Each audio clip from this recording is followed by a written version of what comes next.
41 bahkan tidak boleh bertanya. Kenzo Li mendengar ini dan berhenti dan berkata, sudah keluar sore hari. Amandamu mengangguk, memikirkan sesuatu, dan bertanya, apakah ada hal yang penting?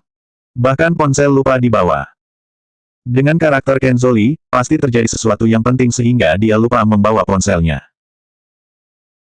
Ketika dia memanggil Kenzo Li sebelumnya, ditutup secara otomatis setelah panggilan pertama, dan kedua kali dengan suara kedua lalu ditutup, dan kemudian nonaktif ketika dia menelepon lagi. Jika Kenzo Li yang lupa membawa ponsel, nonaktif otomatis ketika tidak ada daya adalah normal. Kenzo Li berkata sambil tersenyum, itu tidak terlalu penting, sudah ditangani. Meskipun dia tersenyum, ada perasaan keterasingan yang tak terlukiskan dalam ekspresi dan nadanya, yang membuat Amandamu tidak nyaman.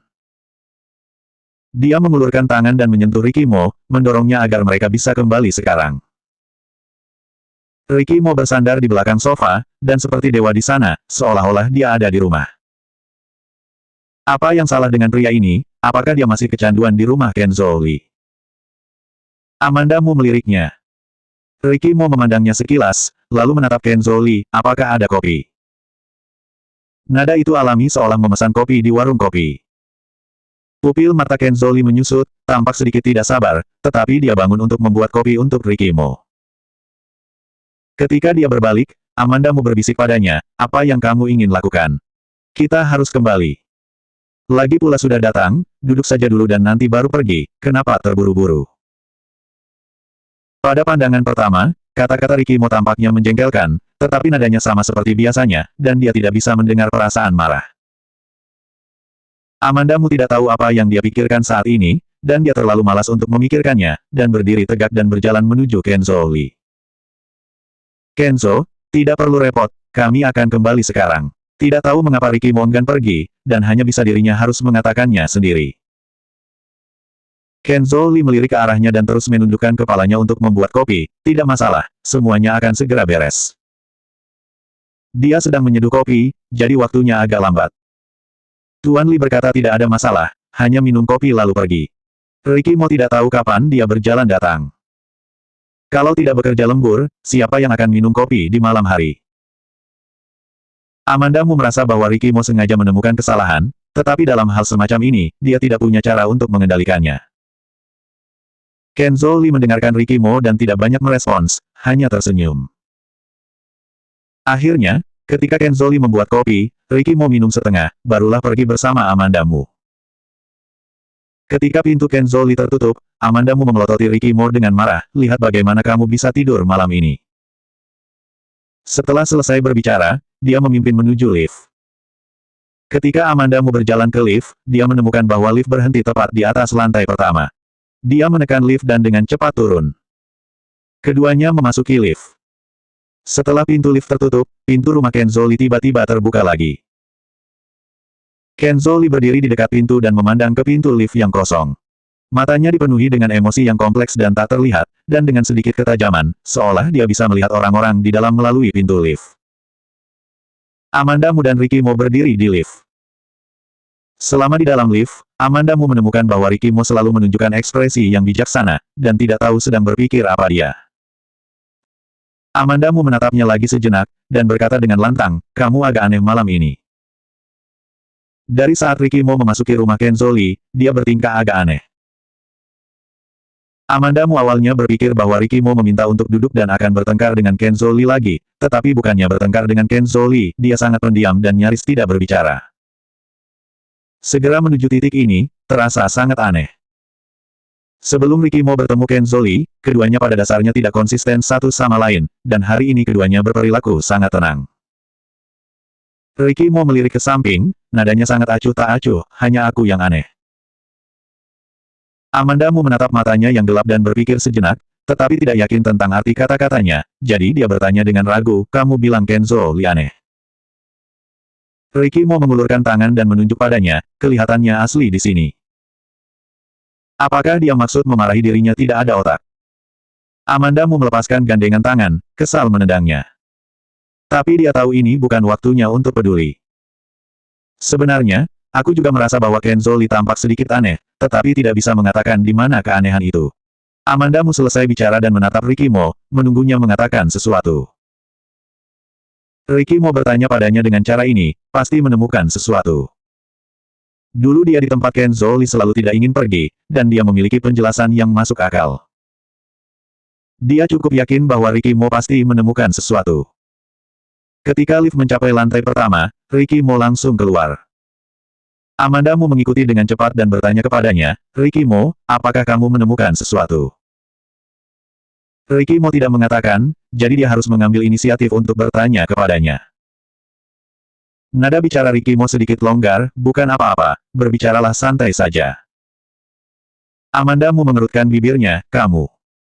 Berkat dia benar-benar menemukan sesuatu. Amanda Mu melewatinya, masuk mobil lebih dulu, dan pergi. Sebelum Ricky Mo masuk ke dalam mobil, dia melihat kembali ke gedung tempat Kenzo Lee berada sebelum membungkuk dan duduk di dalam mobil. Ketika keduanya melaju kembali ke villa satu demi satu, sudah sangat malam. Malam pembantu membuka pintu untuk mereka berdua, dan Amanda Mu masuk dan bertanya, Joanna sudah tidur. Pelayan itu menjawab, Nona kecil sudah tidur dari tadi. Amanda Mu naik ke atas dan melihat kamar Joanna Mo sebelum kembali ke kamar tidur utama. Ricky Mo berdiri di depan tempat tidur dan membuka dasi, mendengar suara pintu terbuka, dia hanya mengangkat matanya dan melihat ke pintu. Hari berikutnya. Karena kemarin pulang terlalu malam, dan tidur agak terlambat, Amanda Mu merasa sedikit tidak nyaman. Dia duduk di meja makan dan menguap sambil mengupas telur untuk Joanna Mo. Dia menyerahkan telur yang sudah dikupas itu kepada Joanna Mo, mengulurkan tangannya dan membelai dahinya dan menguap lagi, dan air mata keluar. Pada saat ini, Ricky Mo yang duduk diam di seberangnya, tiba-tiba bertanya dengan suara keras, untuk apa kamu pergi ke Kenzo Lee kemarin sore? Amanda Mu sedikit waspada terhadap refleks yang terkondisi begitu dia mendengar nama yang disebutkan Ricky Mo. Ketika Ricky Mo melihatnya tidak berbicara, nadanya sedikit berbahaya, bahkan tidak boleh bertanya. Setelah menghabiskan waktu bersamanya untuk waktu yang lama, Amanda Mu menjadi agak kebal terhadap nada bicaranya, merasa itu wajar saja. Karena aku melihat Kenzo Lee di Jade Imperial, dan meneleponnya, dan merasa reaksinya agak aneh, jadi dia pergi mencarinya. Setelah aku pergi. 542 Ricky Mo sudah tahu dari awal sekali. Ricky Mo sedikit mengernyit ketika mendengar kata-kata Amanda Mu, kamu berkata, kamu bertemu Kenzo Lee di Jade Imperial pada siang hari kemarin, tetapi ketika kamu meneleponnya, reaksinya agak tidak biasa, dan kemudian kamu baru pergi menemuinya. Ya, ketika aku pergi ke kliniknya di sore hari untuk menemuinya, dia tidak ada di sana. Amanda Mu mengerutkan bibirnya dan berkata, aku bertanya pada asistennya, dan sebagai hasilnya, asistennya berkata, makan siang Kenzo Lee dia yang bantu memesan. Setelah Amanda Mu selesai berbicara, melihat Ricky Mo masih berpikir, dia tidak bisa menebak apa yang dia pikirkan. Dia mengatakan pertanyaan di dalam hatinya, jadi aku berpikir, mungkinkah Kenzo Lee yang aku lihat di Jade Imperial kemarin siang hanyalah orang yang persis mirip dengan Kenzo Lee. Jika itu hanya orang yang terlihat persis sama dengan Kenzo Lee, Ricky Mo tiba-tiba berhenti pada titik ini, dan kemudian menambahkan kata-kata yang tersisa, tetapi nadanya sedikit lebih buruk dari sebelumnya. Lalu kenapa dia tidak berbicara jelas dengan kamu langsung di telepon? Amanda Mu tampak kaget, benar, kenapa dia tidak memikirkan ini? Dia hanya merasa sedikit bingung di hatinya, tetapi tidak menganalisa dengan hati-hati. Jadi, Kenzo Lee, yang aku lihat di Jade Imperial mungkin benar-benar hanya orang yang mirip dengannya, dan orang yang mirip dengannya ini kemungkinan besar adalah saudara kembarnya, dan dia sengaja menyembunyikan masalah ini.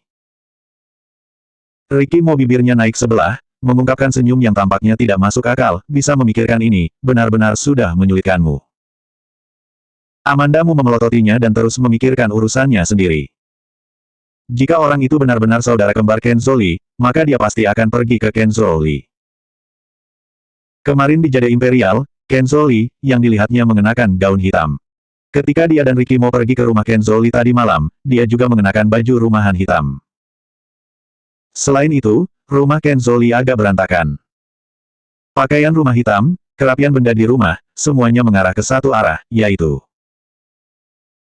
Amanda Mu tiba-tiba mengangkat kepalanya dan menatap Ricky Mo dengan suara yang dalam, tadi malam, orang yang kita lihat di rumah Kenzo Lee sama sekali bukan Kenzo Lee. Ricky Mo bersandar di kursinya dan memandang ke samping tanpa bicara. Meskipun dia tidak mengatakan apa-apa, Amanda Mu sudah melihat dari ekspresinya bahwa Ricky Mo telah tahu orang yang ada di rumah Kenzo Lee kemarin, bukan Kenzo Lee sendiri. Mengapa kamu tidak memberitahu aku? Amandamu menggaruk rambutnya sedikit kesal, pasti ada terjadi sesuatu pada Kenzo Lee. Kalau tidak, mengapa dia tidak muncul tadi malam? Ricky Mo memandangnya dengan dingin ke dia dan tidak mengatakan apapun.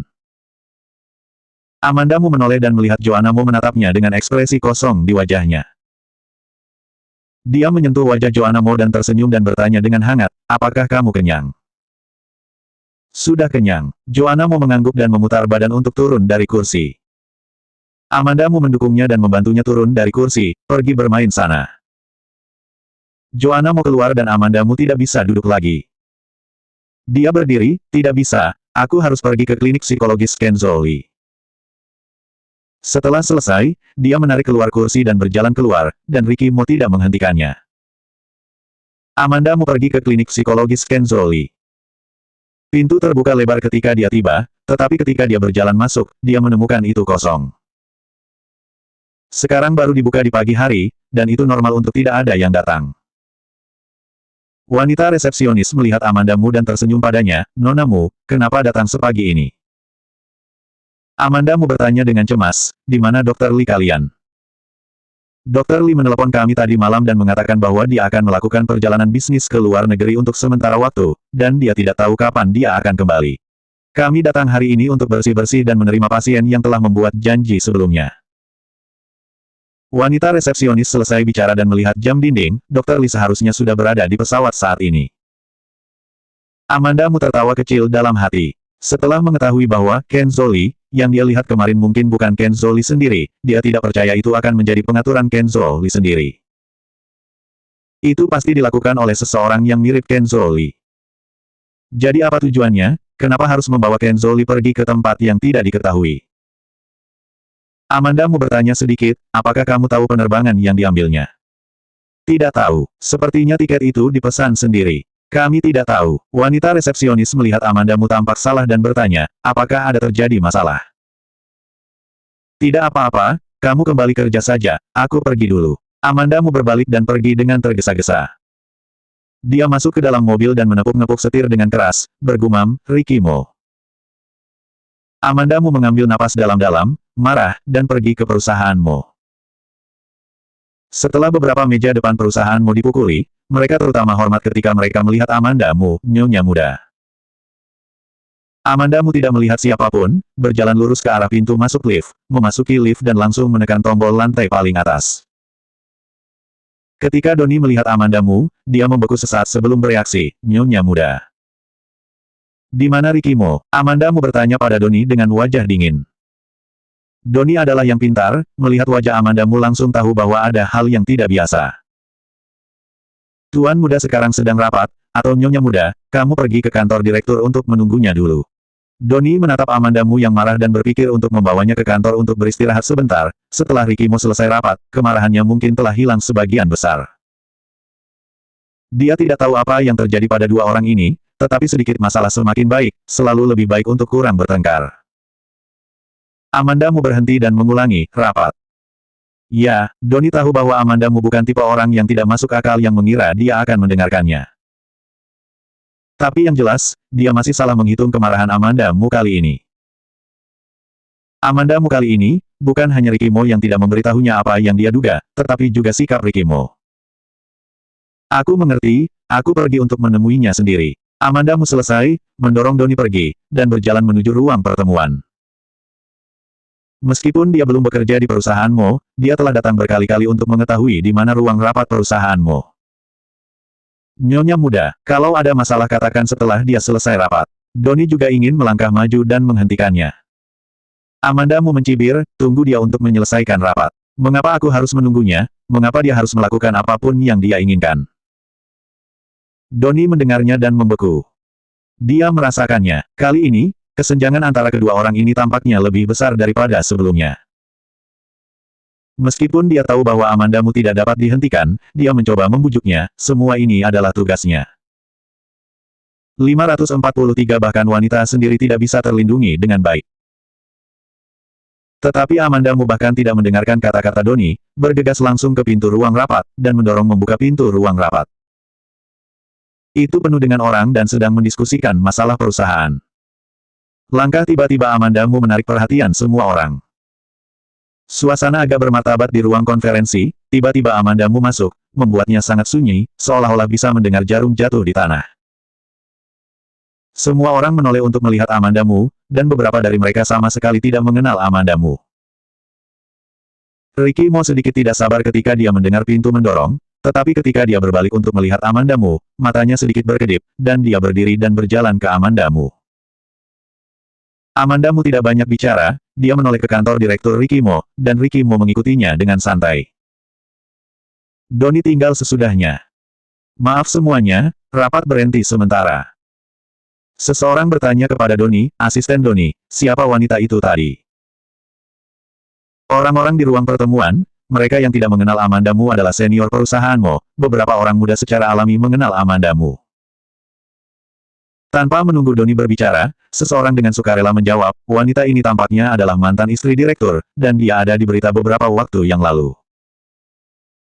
Setelah mendengar ini, semua orang saling memandang, tetapi mereka tidak banyak bicara. Doni meninggalkan ruang rapat, berjalan ke pintu kantor Ricky Mo dan berdiri sejenak, menggelengkan kepalanya dan pergi. Ketika keduanya tiba di kantor, Ricky Mo duduk di sofa. Setelah dia duduk, dia melihat Amandamu masih berdiri di sana, menunjuk ke posisi di sampingnya, duduk dan katakan masalahnya. Amandamu tidak duduk, hanya mencibir, dan berkata dengan suara dingin, kamu tahu tadi malam, itu bukan Kenzo Lee. Dia menyebutkan Kenzo Lee, tanpa basa-basi lagi, dan Ricky Mo tahu bahwa dia berbicara tentang keduanya pergi ke rumah Kenzo Lee tadi malam. Ya, di rumah Kenzo Lee tadi malam, aku melihat bahwa orang yang menerima kita bukan Kenzo Lee sendiri. Ricky Mo mengakui dengan terus terang sehingga dia tidak bisa melihat hati nurani yang bersalah. Amandamu menggerakkan giginya dengan marah, Ricky Mo, apakah kamu akan bahagia selama Kenzo Lee mengalami kecelakaan? Aku beritahu kamu, jika Kenzo Lee mengalami kecelakaan, aku akan menyalahkan diri sendiri, dan aku akan mengingatnya sepanjang hidup, dia yang menyelamatkan aku, selama aku 3 tahun di rumah sakit, dia yang merawatku. Kata-katanya tidak tahu yang mana membuat Ricky Mo kesal. Ekspresi asli di wajahnya menghilang dalam sekejap, wajahnya dingin, dan ada napas dingin di sekelilingnya. Pada saat berikutnya, dia berdiri, dengan kasar mengeluarkan 2 kata dengan nada berat, sudah cukup. Amandamu menggigil sedikit karena nalurinya melihat Ricky Mo marah. Dia mengepalkan tinjunya tanpa suara, berdiri di depannya, dagunya sedikit terangkat, tidak menunjukkan tanda kelembutan. Mata Ricky Mo dipenuhi dengan amarah, dan dia tampak sangat marah sehingga bahkan dadanya bergelombang dengan keras, dan volume bicaranya secara tidak sadar banyak terangkat. Amandamu, aku tidak perlu kamu untuk mengingatkan aku lagi dan lagi. Ketika kamu berbaring di tempat tidur selama 3 tahun, orang lain merawat kamu, dan aku. Dia berhenti di sini, dan ada pandangan sakit di matanya, seperti dia ditekan oleh emosi yang tak terhitung jumlahnya, itu membuatnya sedikit terengah-engah, dan mengambil napas dalam-dalam sebelum berjuang dengan suara rendah, tapi aku di keluarga Mo, dan menjadi tuan muda di keluarga Mo dengan pikiran tenang. Amandamu tertegun sesaat, tetapi tidak bereaksi untuk sementara waktu. Kantor itu juga sunyi senyap. Setelah beberapa saat, Amandamu menggerakkan bibirnya dan mengeluarkan suaranya. Nada suaranya tidak sedingin sebelumnya, tetapi dia menghela nafas, aku tidak menyalahkan kamu. Tapi aku menyalahkan diriku sendiri. Ricky Mo masih menatapnya. Bahkan ketika emosinya sangat tidak stabil, ekspresi wajahnya masih dalam kendali penuh, membiarkan orang melihatnya sekilas, dia tidak bisa melihat apa yang dia pikirkan. Amandamu tidak terpikirkan, dia punya dendam tentang itu. Dia meninggalkan Kenzo Lee di sana. Ketika dia pertama kali menghubungi Ricky Mo tidak memiliki ingatan tentangnya. Meskipun dia memiliki kesan yang baik padanya, dia hanya memiliki kesan yang baik saja. Pada saat itu, Ricky Mo tampaknya tidak merasa banyak walaupun dia tahu dia telah berbaring di tempat tidur selama hampir 3 tahun dan hampir tidak bisa bangun. Kemudian, pada saat ingatannya berantakan, sikapnya terhadapnya bahkan lebih buruk. Sampai kemudian, dia ingat hal itu. Ada banyak hal tidak terduga terjadi dalam hidupnya, dia tidak pernah menyalahkan dia, dan tidak terpikir apakah Ricky Mo akan menyalahkan dirinya sendiri. Jadi, apakah dia tidak mengambil inisiatif untuk memberitahu dia ketika dia pertama kali mengingat beberapa ingatan mereka bersama? Dia, yang telah pulih setengah ingatannya, memiliki perasaan untuknya, jadi dia tahu bahwa dia telah berada di tempat tidur selama 3 tahun dan akan merasa tertekan, sedih, dan menyalahkan dirinya sendiri. Emosi ini telah menumpuk di hati untuk waktu yang lama, dan telah menjadi semakin buruk, dan bahkan Kenzo Li saja dia membencinya. Karena Kenzo Li melakukan apa yang seharusnya dia lakukan. Dia tidak pernah merasa, di antara Amanda Mu dan Kenzo Li apakah ada hal yang tak terlihat, tetapi dia tidak bisa menghadapi dirinya ketika Amanda Mu sangat membutuhkannya dan dia tidak ada di sana. Setiap kali Amanda Mu menyebutkan Kenzo Li, dan setiap kali Amanda Mu pergi ke Kenzo Li, dia mengingatkannya betapa gagal dia. Bahkan wanita sendiri tidak bisa terlindungi dengan baik. Setiap kali dia memikirkan hal-hal ini, dia merasa hatinya berdarah. Dia adalah orang yang tidak pandai berekspresi, dan pikirannya tidak dapat diprediksi. Hal-hal ini dia tidak ingin orang tahu, selama dia tidak mengatakan, tidak ada yang bisa menebak. Ricky Mo, Amanda Mu memanggilnya tanpa tahu harus berkata apa. Pria cerdas dan kuat yang hampir maha kuasa, mengepalkan tinjunya dan berdiri di depannya, dengan wajah penuh emosi, setengah mencela diri sendiri dan setengah belas kasihan. Punggungnya sangat lurus, tapi itu membuatnya merasa seperti ayam jantan yang dikalahkan, kehilangan ketajaman dan kepercayaan diri pada hari kerja, seperti anak yang hilang. Agak bingung, dan itu menyedihkan. Hati Amanda Mu sedikit masam. Dia mengambil 2 langkah ke depan, dan meraih Ricky Mo, meraih untuk menyentuhnya. Namun, ketika tangannya hampir menyentuh Ricky Mo mundur selangkah dan menghindari sentuhannya. Amanda Mu tiba-tiba menatapnya.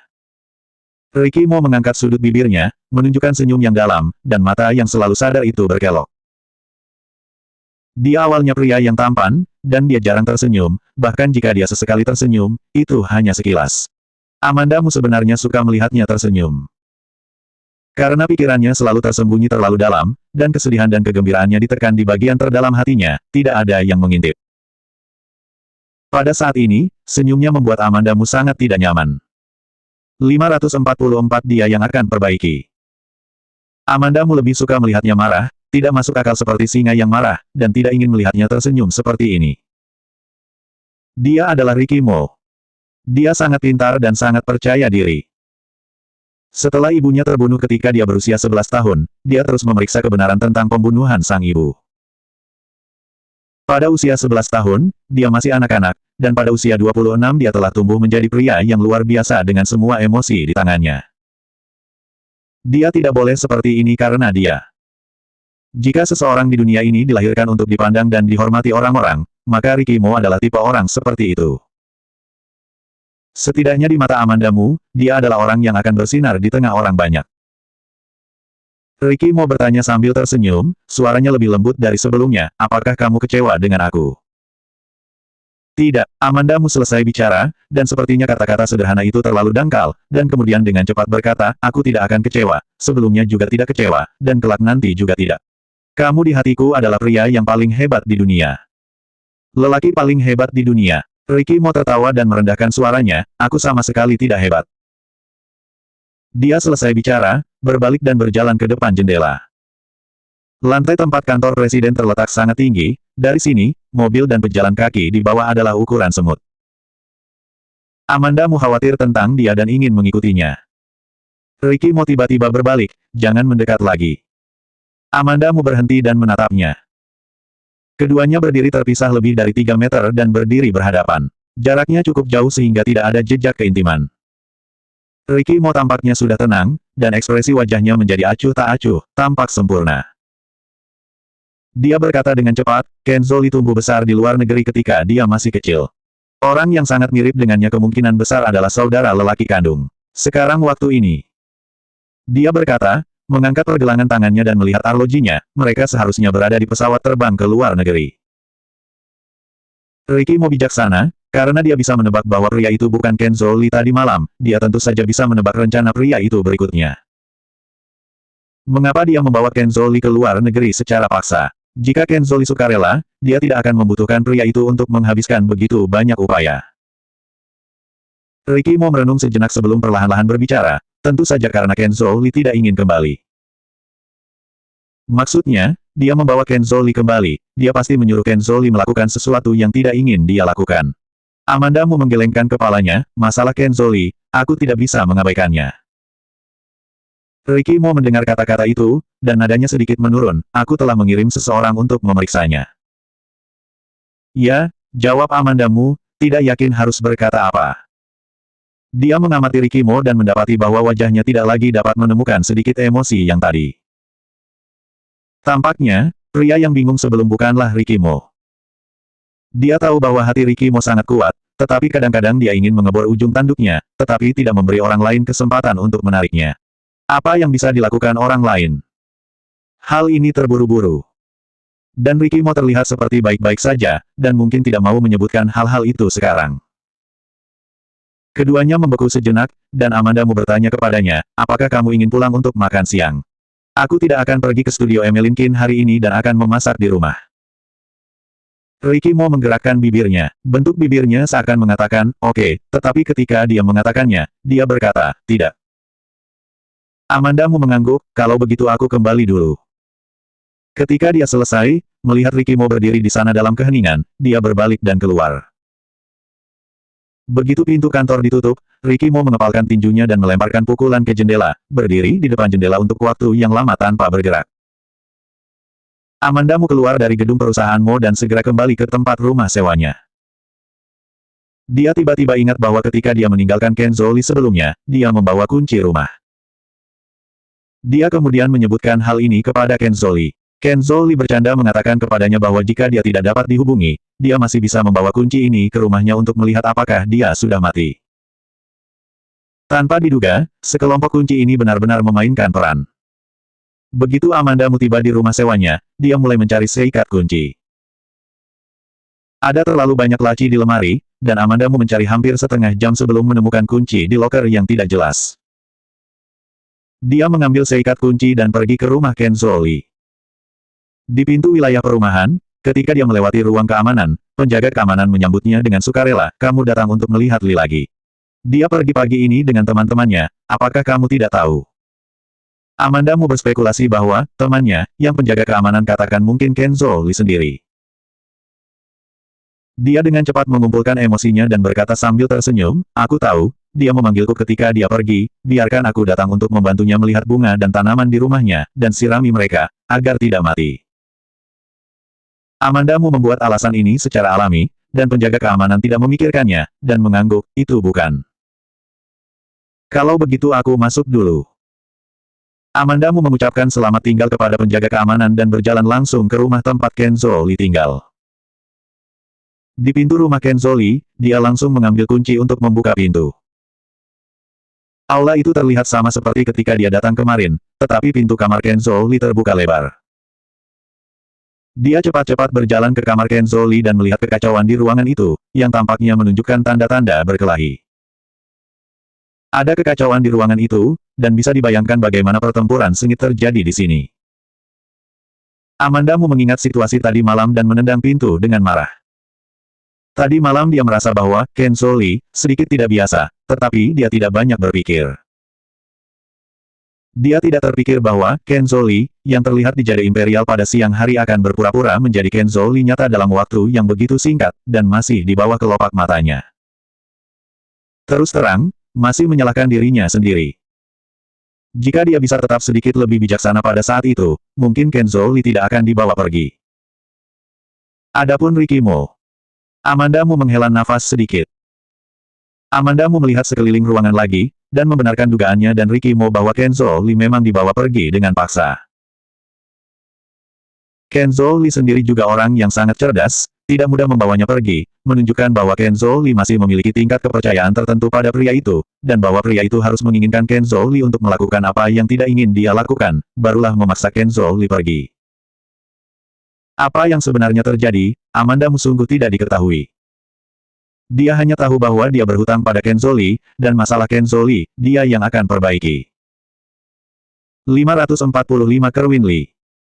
Amandamu tinggal sementara di rumah Kenzo Li, lalu pergi. Sebelum pergi, dia pergi ke ruang kerjanya dan melihat lagi, dan tidak menemukan petunjuk yang berguna. Dia berlari bola-balik sepanjang pagi, dan ketika dia sampai di rumah, sudah hampir siang. Meskipun Ricky Mo mengatakan sebelumnya bahwa dia tidak akan kembali untuk makan siang, Amandamu memasak sendiri untuk makan siang. Ricky Mo tidak kembali untuk makan, dia dan Joanna Mo masih harus makan. Hasilnya, ketika dia selesai memasak dan duduk bersama Joanna Mo untuk makan, suara pelayan datang dari luar. Tuan muda kembali. Apakah kamu sudah makan, Tuan muda? Amanda Mo mendengar suara itu dan menatap pintu ruang makan. Joanna Mo duduk di sebelahnya, matanya yang kecil menyala bersamaan, dan berkata dengan gembira, ayah kembali. Amanda Mo menyentuh kepalanya. Meskipun Ricky Mo tidak banyak tersenyum dan sedikit galak untuk Joanna Mo masih sangat menyukainya. Tidak butuh waktu lama untuk sosok tinggi muncul di depan ruang makan. Ricky Mo berjalan lurus ke arah meja dan duduk tepat di seberang Amanda Mo. Ayah, Joanna Mo memanggilnya dengan gembira, dan sudut mulutnya masih ditutupi dengan saus sayap ayam saus madu, dan mulutnya dikelilingin makanan, yang terlihat sangat mengemaskan. Ricky Mo menjawab dengan suara samar, usap mulutmu sendiri. Oh, Joanna Mo mengambil selembar tisu dari kotak dan menggosoknya ke mulutnya dalam kekacauan. Dia mengambil handuk kertas dan melihat sup berwarna madu di atas kertas. Dia melemparkan tisu ke samping. Ricky Mo melihat bahwa dia belum membersihkan dirinya, jadi dia mengambil tisu dan sedikit mencondongkan tubuh ke depan, mengangkat alisnya untuk melihatnya, kemarilah. Joanna Mo meletakkan sepasang lengan kecil di atas meja makan, meregangkan lehernya untuk mengirim kepala kecil itu ke depan, cemberut dan membiarkan Ricky Mo mengelap mulutnya. Ricky Mo mengelap dengan hati-hati dan membuang tisu itu. Pada saat ini, seorang pelayan menyiapkan makan untuknya. Ketika dia mengambil sumpit, dia melihat Amanda Mo menatapnya. Ricky Mo dengan cepat memancarkan ekspresi tidak nyaman di wajahnya, dan kemudian berkata pelan, keluar untuk diskusikan kerjasama, kebetulan dekat dengan rumah, dan sekalian kembali untuk makan. Ekspresinya telah mengkhianati dirinya sendiri, dan Amanda Mo tentu saja tahu bahwa dia sembarang membuat alasan, tetapi dia tidak menusuk kembali, dan dia juga mengulurkan tangan untuk memberinya makanan, makan lebih banyak. Ricky Mo menunduk dan mulai makan. Joanna Mo melihat Amanda Mo memberikan Ricky Mo sayur, dan dia juga menunjukkan semacam bawang hijau dengan sepotong sayuran tumis ke Ricky Mo. Ayah, makan sayur. Ricky Mo meliriknya, aku tidak makan hidangan ini. Joanna Mo mengerutkan alis kecilnya dan berkata dengan cara kuno, kata ibu dia tidak boleh pilih-pilih makanan. Ricky Mo bertanya padanya, apakah kamu tidak pilih-pilih makanan? Joanna Mo menggelengkan kepalanya. Bibir Ricky Mo menunjukkan senyuman yang tak terlihat, kalau begitu, kamu makan dulu dan tunjukkan padaku. Oke, Joanna Mo memasukkan bawang hijau ke dalam mulutnya tanpa ragu, begitu cepat sehingga Amanda Mo tidak bisa menghentikannya. Namun, dia mengunyahnya dan meludahkannya. Wow, apa ini, sangat pedas. Amanda Mo memelototi Ricky Mo dengan marah, memegang mangkuk Joanna Mo dengan beberapa sendok sup dan memberinya minuman. Joanna Mo memegang mangkuk dan selesai minum. Lalu dia menatap Ricky Mo dengan mulut terbuka. Amanda Mo memberinya sayur, makanlah sepotong daging. Joanna Mo mengintip Ricky Mo sambil mengiris nasi, dan setelah beberapa saat, dia tampak sangat mengerti dan menunjuk ke bawang hijau yang dia ludahkan di atas meja, ini tidak bisa dimakan, pedas. Ricky Mo menjawab, iya. Amanda Mo dan Joanna Mo makan dulu, dan ketika dia selesai makan, dia mengajak Joanna Mo keluar. Ketika Ricky Mo keluar setelah makan, Joanna Mo tertidur dan Amanda Mo akan membawanya ke atas untuk tidur siang. Ricky Mo berjalan mendekat, mengambil Joanna Mo dari lengannya tanpa sepatah kata pun, dan berjalan ke atas. Dia membawa Joanna Mo ke tempat tidur, dan Amanda Mo melangkah maju untuk melepas jaketnya dan menutupi selimut untuk Joanna Mo. Kemudian kedua orang itu meninggalkan kamar Joanna Mo bersama. Keduanya berjalan berdampingan, Amanda Mo berkata, aku pergi ke rumah Kenzo Lee tadi, dan ada tanda-tanda berkelahi di rumahnya. Ricky Mo tidak berbicara, dan turun. Dia sepertinya tidak mau berbicara lebih banyak tentang Kenzo Lee. Dia membenci Kenzo Lee, tetapi dia masih diam-diam membantunya untuk memeriksa berita Kenzo Lee. Di ruang tamu, Amanda Mo menghentikannya, Ricky Mo. Ricky Mo berbalik untuk melihatnya, ekspresinya acuh tak acuh. Dia menundukkan bibirnya dan tersenyum dan berkata, terima kasih. Temperamen Ricky Mo yang dulu agak sombong dan angkuh. Orang yang tidak baik di matanya, tidak akan dipedulikannya. Dia membenci Kenzo Lee, tetapi karena dalam hatinya dia tahu bahwa Kenzo Lee menyelamatkan Amanda Mo, dia tidak duduk diam menonton. Dia benar-benar mengerti di dalam hatinya, tetapi kadang-kadang orang pasti akan menemui jalan buntu dan menjadi terangsang. Ricky Mo menyipitkan matanya dan berkata, terima kasih. Masih belum menikah, jadi mulai sungkan. Menikah, lebih tepatnya, pernikahan kembali kita, kan? Amandamu datang kepadanya dan melihat bahwa dasinya agak longgar, jadi dia ingin menjangkau dan mengatur dasi untuknya. Tapi tiba-tiba dia mundur selangkah. Segera setelah Amandamu tampak canggung, dia meraih dasinya dengan tangannya dan berkata dengan tidak menyenangkan, kamu coba saja mundur lagi. Ricky Mo meliriknya, dan kemudian melihat ke bawah tangan yang dia pegang dasinya. Karena tangan dia memegang dengan kuat, persendiannya menonjol, dan tangan itu tampak lebih kecil.